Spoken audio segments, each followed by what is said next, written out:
ਉਹਨਾਂ ਲਿਖਿਆ ਕਿ I killed so children। ਗਾਲੀ ਇਹਨਾਂ ਦੀ ਸਟੋਰੀ ਵੇਖਨੇ ਆ। ट्रिगर वार्निंग जी, ट्रिगर वार्निंग सारिਆਂ ਲਈ। Murder, violence and sexual stuff. उनमें से 3-4 बच्चे घरों को वापस आ गए, फिर आपका सारा ये कोई नहीं आएगा। किस तरह आप कहते हैं कोई नहीं आएगा? ਅੱਛਾ ਹੈ ਉਹਨਾਂ ਦੇ ਮਾਂ ਬਾਪ ਤੇ ਜਿਹੜੇ ਬੱਚੇ ਆ ਉਹਨਾਂ ਦੇ ਘਰ ਆਲੇ ਆ ਓਏ। ਅੱਛਾ ਉਹਨਾਂ ਦੇ late November 1999। I don't know मैं क्यों मतलब मैं ये तक वेखी क्यों नहीं है, मैं सुनिया क्यों नहीं है ए सीरियल किलर के बारे, जवेद इकबाल सीरियल किलर के बारे। लाहौर पुलिस अपने रोज़मर्रा की ड्यूटी में मसरूफ़ होती है, ठीक है, और अपना मेल बॉक्स चेक करते हैं तो उन्हें एक लेटर मिलता है, एक खौफनाक कन्फेशन। ओह जवेद इकबाल मेरी गिनती 100 पर ख़त्म होती है। यहाँ मेरा मिशन पूरा हुआ, मेरा मैसेज पूरी दुनिया तक पहुँचेगा। मैं सैकड़ों माओं को रुलाऊंगा, मैं उनके बच्चों को अगली दुनिया में बगैर कफन के गटर के जरिए भेजूंगा। गटर के जरिए भेजूंगा? डैम, मतलब उन्हें अपना दे दिता है सारा कुछ ना कि मैं इंज बच्चों नाल कीता है। अल्लाह खैर। उस लेटर में एक एक विक्टिम का नाम, पता और किस जरिए से उसका कत्ल किया गया था, सब कुछ डिटेल में लिखा हुआ था। अच्छा। कितना टाइम एसिड को लगा उसकी बॉडी डिसॉल्व करने में, और आखिर में एक मकान का पता दिया हुआ था 16B कि उथे ने बॉडीज रावी रोड। किथे लोर? Deputy superintendent of police Tariq combo अपने साथ कुछ ऑफिसर्स लेकर उस पता पर पहुंचते हैं। दरवाज़ा खटखटाने पर एक शख्स बाहर आता है, 38 साला जवेद इकबाल। ओ मतलब उन्हें अपने आप नूं ही पुलिस दे वाले कर दिता 100 तो बाद। पुलिस उससे उस खत के मुतल्लिक कुछ सवाल करती है और मजीद डिटेल्स मांगती है। जावेद का बर्ताव बिल्कुल बदल जाता है और अपनी सर पर बंदूक रख के पुलिस को धमकाता है कि अगर वो यहाँ से ना गई तो वो खुद को गोली मार देगा। पुलिस बिना उसको रोके, बिना उसे कोई मजीद सवाल पूछे और बिना घर की कोई तलाशी लिए वहाँ से चली जाती है। उन्हें ये लगता है कि ये कोई मजाक कर रहा है, ये आदमी क्या किसी का कत्ल करेगा, और वो भी 100 बच्चों का। They had no idea that they just walked away from the worst serial killer in Pakistan's history. But that's so dumb. Criminal profile Javed Iqbal, known as Kukdi. What the hell? Okay. ऐठे 40 साल लिखी है as, पहला 38 साल लिखी आई। Iqbal inside Iqbal house. November 22nd, 1999। Daily Jang newspaper office के बाहर एक पैकेज आता है जो जमील चिश्ती के हवाले कर दिया जाता है, जो उस दौरान के चीफ क्राइम रिपोर्टर थे। वो पैकेज खोलने पर चिश्ती साहब को बच्चों की तस्वीर मिलती हैं और एक ख़त जिस पर लिखा था, आज मेरे 100 बच्चों को कत्ल करने का हदफ पूरा होता है। आपको साथ उन तमाम बच्चों की तस्वीर मिलेंगी, कौन है वो और कहाँ से। मैं चाहता हूँ कि आप अपने अखबार के ज़रिए दुनिया को बताओ कि मैंने क्या किया। मैं अपनी 32 सफ़ों की डायरी आपको दे रहा हूँ, वो मेरे 100 कत्लों का मुकम्मल कन्फेशन है। आप मेरे मकान पर जाओ तो सब सबूत मिल जाएगा। जब आपको मालूम होगा कि मैंने क्या काम किया है तो पूरी दुनिया हिल के रह जाएगी। Damn. चिश्ती साहब के सामने 2 पॉसिबिलिटीज़ आती हैं, या तो जवेद को कोई फंसाने की कोशिश कर रहा है और या तो उसने वाकई ये जुर्म किया है। वो बगैर वक्त ज़ाया किए उस मकान पर पहुंचते हैं, लेकिन दरवाजे पर ताला लगा होता है। चिश्ती साहब दीवार फलांग के दाखिल होते हैं। तो सामने उन्हें 85 जूतों के पेड़ मिलते हैं और एक बोरी जिसमें बच्चों के कपड़े होते हैं। एक और कमरे में एसिड के ड्रम पड़े होते हैं और उनमें से बदबूदार स्मेल आ रही होती है। मैंने जब ड्रम खोला तो आप सोच भी नहीं सकते मेरी क्या हालत हुई। उसमें लोथड़े थे और एसिड से मेरे हाथ जल गए। तो वो सारा कुछ जो जवेद इकबाल ने कहा, सारा क्राइम सीन उसी तरह था। दीवार पर उन्हें कार्ड्स चिपके हुए मिलते हैं जिस पर अलग अलग डिटेल्स लिखी हुई थीं।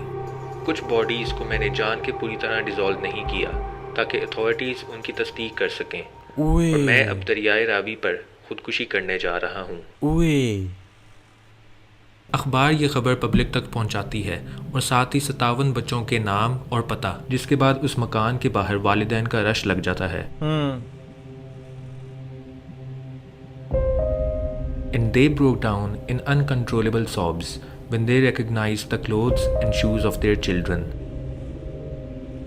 Javed Iqbal was on the run, and the biggest manhunt Pakistan has ever seen was launched.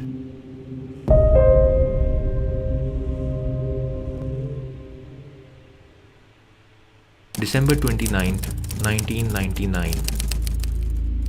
Javed ठीक है, महीने को इकबाल बाद। डेली जंग अखबार के दफ्तर पर दस्तक देता है और अंदर दाखिल होते ही अपना सरेंडर पेश करता है। मैं हूँ जावेद इकबाल, 100 बच्चों का कातिल। मुझे इस दुनिया से नफरत है और मुझे अपने किए पर कोई गिला नहीं। मैं मरने के लिए तैयार हूँ। जावेद इकबाल अगले कुछ घंटों तक जर्नलिस्ट से बात करता है और उन्हें एक एक वाक़ये की डिटेल्स देता है। एक मिनट, आपने 200 बच्चे क्यों नहीं कत्ल किए? 100 क्यों? इंतकाम कर रहे थे ना, इंतकाम कर रहे थे। मेरे पास आज भी इतने पैसे थे कि मैं ये सिलसिला जारी रख सकता था। कितने अगर पैसे? कल को आप जो जितने मारे हैं उनमें से 3-4 बच्चे घरों को वापस आ गए, फिर आपका सारा ये कोई नहीं आएगा। किस तरह आप कहते हैं कोई नहीं आएगा? शाहीन साहब, किस तरह? दफ्तर में बैठे लोग अथॉरिटीज़ को इन्फॉर्म करते हैं और कुछ ही मिनटों में ढेरों फौजी और पुलिस अफसर उस बिल्डिंग को चारों तरफ से घेर लेते हैं। इंटेरोगेशन करने पर जावेद ने बेचारगी का इजहार तो किया, लेकिन सिर्फ अपने लिए। उसका कहना था कि वो पुलिस सिस्टम की लापरवाही और नाइंसाफ़ी का शिकार था। अच्छा। As the pieces of the puzzle were coming together, more and more was coming out of Javed and his disturbing past. हाँ। जावेद एक वेल्दी फैमिली की छठी औलाद थी, 4 बहनें और 5 भाई। उसके वालिदैन के मुताबिक वो बहुत ज़हीन और चालाक था, लेकिन अपने बहन भाइयों के साथ मुसलसल कंपैरिजन के कारण उसमें सीवियर एग्रेशन पैदा होने लगा। वक्त के साथ वो अपनी फैमिली के लिए परेशानी खड़ी करने लगा और अक्सर रात में सबको जगाकर एक लाइन में खड़े होने का कहता था। जावेद के भाई के मुताबिक वो अपने मन की चीज़ लेकर रखता था और अगर उसका बाप मना करे तो खुद पर तशद्दुद शुरू कर देता। इस्लामिया कॉलेज से पास आउट होने के बाद जावेद के बाप ने उसे एक लोहे का बिजनेस सेटअप करके दिया और वहाँ वो मोस्टली बच्चों को हायर करता था क्योंकि उन्हें तनख्वाह कम देनी पड़ती थी। लेकिन इस हायरिंग के पीछे एक और वजह थी। Javed was a homosexual with pedophilic tendencies. What the hell? वो बच्चों से सेक्सुअली अट्रैक्ट होता था। What the इसके hell? बावजूद जावेद की 2 बार शादी हुई, लेकिन दोनों शादियां सिर्फ 1 साल तक रही। उसने एक आर्केड वीडियो गेम शॉप खोली और जैसे काफी एक लॉलीपॉप popular आया पर business मक्खियां जमा पहला। होती हैं, गली के बच्चे ਇਹ ਬਹੁਤ ਪਾਪੂਲਰ ਆਇਆ ਪਹਿਲਾਂ ਕਰਕੇ। ਜੋ ਮੈਂ ਵੀ ਨਿੱਕਾ ਹੁੰਦਾ ਆਇਆ ਨਾ, ਇਸ ਤਰ੍ਹਾਂ ਦੀਆਂ ਸ਼ਾਪਾਂ ਬਹੁਤ ਪਾਪੂਲਰ ਆਈਆਂ ਸਾਡੇ ਪਿੰਡ ਦੇ ਵਿੱਚ।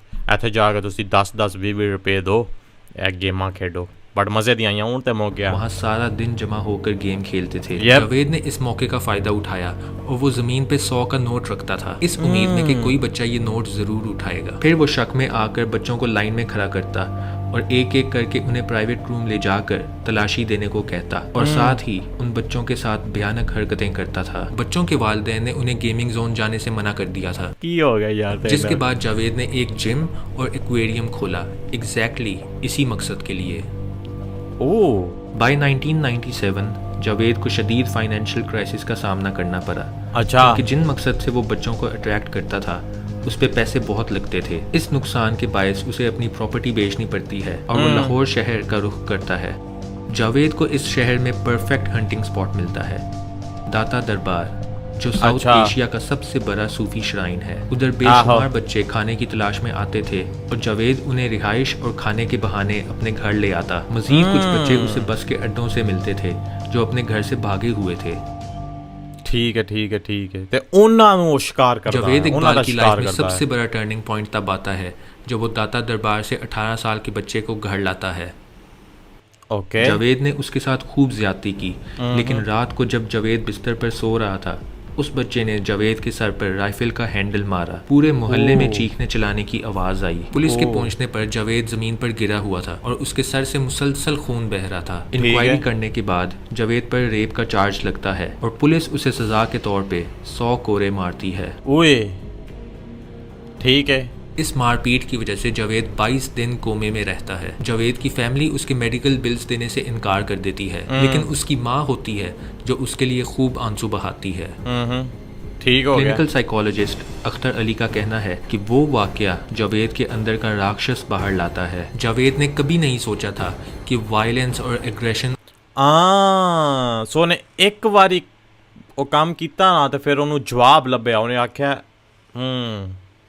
उन्हें आख्या हुण मैं मतलब सारे दा काम खराब करना, मैं 100 दा करना है। समझ उसके गए ना? खिलाफ भी हो सकता है। Javed continue to run out of money and that Okay. Forced him to move to a rental house 16B Ravi road and now Javed was set for revenge.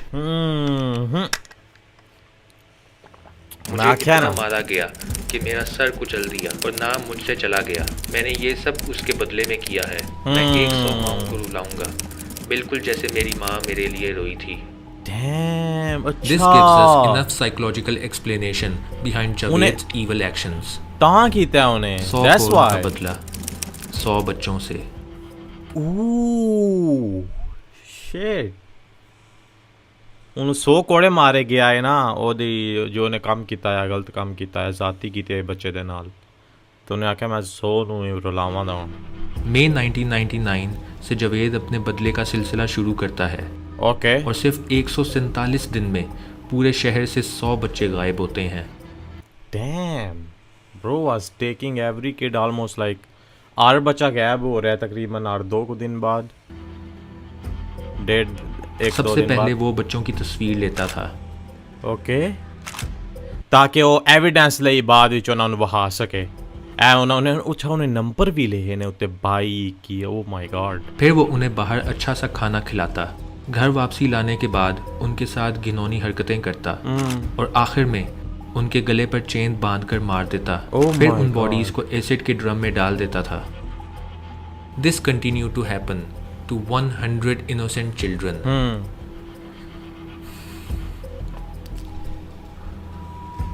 Police को ये मुकम्मल कन्फेशन पेश करने के बाद उन विक्टिम्स की बॉडीज को आइडेंटिफाई किया गया और पूरे लाहौर में सिर्फ माओं की रोने की आवाज़ थी। सड़कें खाली रहने लगीं और माँ बाप ने अपने बच्चों को स्कूल जाने से भी रोक दिया। 100 में से सिर्फ 57 बच्चों की तस्दीक हो सकी थी क्योंकि ज़्यादातर बॉडीज एसिड में पूरी तरह डिसॉल्व हो गई थीं। February 18th, 2000 ठीक है। Javed Iqbal was formally indicted और साथ ही उसके 3 साथी साजिद जिसको 686 साल की कैद सुनाई गई। 686 ਸਾਲ। ਅੱਛਾ ਉਹਦੇ ਨਾਲ ਜਿਹੜਾ ਖੱਬੇ ਪਾਸੇ ਉਹਦੇ ਸੱਜੇ ਕਾ ਪਾਸੇ ਸਾਡੇ और बाकी नदीम को 186 साल और ਅੱਛਾ ਉਹਦੀ ਟੀਮ ਆਈ ਇਹ ਉਹਦੇ ਨਾਲ ਆਏ। साबिर जो सिर्फ 13 साल का था। ਬਟ ਇਹ ਤੇ ਮਤਲਬ ਇਹ ਤੇ ਬੱਚੇ ਲੱਗਦੇ ਆ ਯਾਰ, ਸਾਰੇ ਨਿੱਕੇ ਨਿੱਕੇ ਨਾ, ਸਾਰੀ ਜਵਾਨ ਆ। अपनी ज़िंदगी के अगले 42 साल जेल में देख रहा था। जावेद का खुद को crazy. सरेंडर करना, जंग के दफ्तर तशरीफ़ लाना और पुलिस को सबूत के साथ मुकम्मल कन्फेशन देने के बावजूद वो कोर्ट में अपनी इनोसेंस क्लेम करता है। उसके क्लेम अच्छा। के मुताबिक उसने सिर्फ इसलिए कन्फेस किया था ताकि सड़कों पर रहने वाले बच्चों को अटेंशन मिल सके और उन्हें एक अच्छा माहौल दिया जाए। Like, is this a good example to, you know, ਕਿ ਮਤਲਬ ਮੈਂ 100 ਬੱਚਿਆਂ ਨੂੰ ਮਾਰ ਕੇ ਐਗਜ਼ਾਮਪਲ ਸੈੱਟ ਕਰਾਂਗਾ ਕਿ ਉਹ ਆ ਬੱਚਿਆਂ ਦਾ ਧਿਆਨ ਰੱਖਿਆ ਕਰੋ,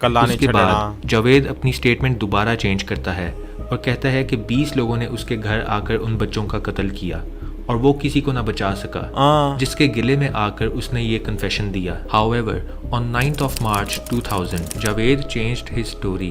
Yet अच्छा। again, वो कोर्ट में बताता है कि एक्चुअली कोई भी बच्चा कत्ल नहीं हुआ और ये सब एक पब्लिसिटी स्टंट था। कोर्ट में मौजूद जज ये तीनों स्टेटमेंट्स को रिजेक्ट कर देता है। जज अल्लाह बख्श रांझा के सर पर पूरे मुल्क का बोझ था। लोग सारा दिन कोर्ट के बाहर हड़ताल करते और इंसाफ की आवाज़ बुलंद करते थे। Oh, जावेद को shame वो on सज़ा police. सुनाई जाती है जो पाकिस्तान की तारीख में आज तक नहीं हुआ।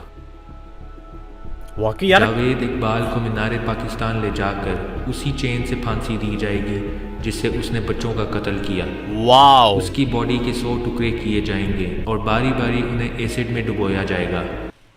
ਉਹਨਾਂ ਵਾਕਈ ਇਹ ਕੀਤਾ या फिर ये सज़ा का ऐलान सुनकर ना सिर्फ पूरा मुल्क बल्कि फॉरेन NGOs भी अलर्ट हो जाती हैं। उस दौरान के इंटीरियर मिनिस्टर ने इस सज़ा की मजम्मत करते हुए कहा कि ये सज़ा ह्यूमन राइट्स की वायलेशन है और कुछ फॉरेन NGOs भी जावेद की सपोर्ट को आ पहुंची। जावेद इकबाल के डिफेंस लॉयर को मौत की धमकियां आने लगीं और उन्हें इस्तीफ़ा देना पड़ा और जावेद को जो सज़ा सुनाई थी वो अब कंफर्म हो चुकी थी।